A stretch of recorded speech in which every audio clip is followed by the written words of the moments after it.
एक सुंदर और हरा भरा जंगल था। उसी जंगल के बीच एक ऊंचे और मजबूत पेड़ पर रहता था जंगल का शाही परिवार, राजा चील, रानी चील और उनकी बेटी मीनू चिड़िया।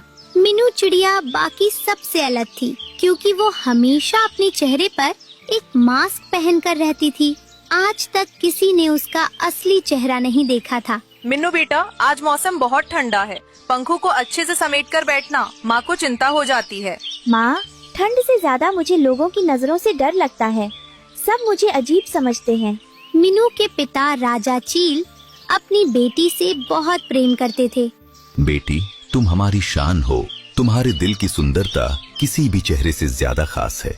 पिताजी, अगर किसी ने मेरा असली चेहरा देख लिया तो क्या वे मुझे पहले जैसा प्यार करेंगे? मीनू, तुम बहुत प्यारी और समझदार हो। मास्क के पीछे जो भी है वह तुम्हारी अच्छाई से कम सुंदर नहीं हो सकता। मासी, काश लोग दिल से देखते, सिर्फ चेहरे से नहीं। इसी जंगल में रहता था एक नेक दिल और बहादुर टीनू चिड़ा। मैंने सुना है मीनू बहुत दयालु और समझदार है। मुझे उससे एक दिन जरूर मिलना है। तालाब के किनारे रहता था एक रहस्यमयी और बुद्धिमान पक्षी, बगुला। हर रहस्य का एक सही समय होता है। जब समय आता है तो सच खुद सामने आ जाता है।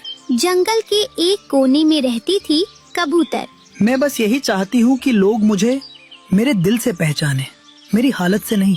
एक ऊंची डाल पर बैठा था एक चालाक और ईर्ष्यालु पक्षी, भूरा कौवा। मिन्नू चिड़िया का मास्क, एक दिन ये रहस्य सबके सामने खुलेगा और तब असली खेल शुरू होगा। सुबह की हल्की धूप जंगल में फैल रही थी। महाराज, हमारी बेटी अब बड़ी हो रही है, हमें उसके भविष्य के बारे में सोचना चाहिए। हाँ रानी, मैं चाहता हूँ कि मीनू को एक ऐसा साथी मिले जो उसके दिल को समझ सके। मीनू पास बैठी ये सब सुन रही थी। पिताजी, क्या आप मेरी शादी की बात कर रहे हैं? हाँ बेटी, लेकिन फैसला तुम्हारी खुशी से ही होगा। अगर कोई मेरा मास्क देखकर डर गया तो?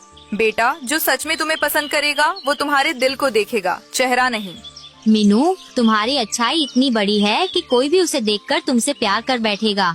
उसी समय पेड़ों के बीच से उड़ता हुआ आया एक बहादुर, समझदार और नेक दिल चिड़ा, टीनू।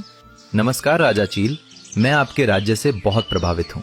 तीनू चिड़ा, तुम्हारी बहादुरी की चर्चा पूरे जंगल में है।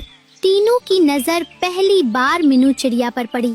चेहरा भले छुपा हो, लेकिन इसकी आंखों में सच्चाई और दया दिख रही है। आप मुझे ऐसे क्यों देख रहे हैं? मैं आपके मास्क से नहीं, आपके स्वभाव से प्रभावित हूँ। एक ऊंची डाल पर बैठा भूरा कौवा सब कुछ ध्यान से देख रहा था। अगर ये चिड़ा मिन्नू के करीब आ गया तो मेरी साजिश कैसे सफल होगी? मिन्नू का मास्क हटाना ही पड़ेगा, तभी असली मजा आएगा।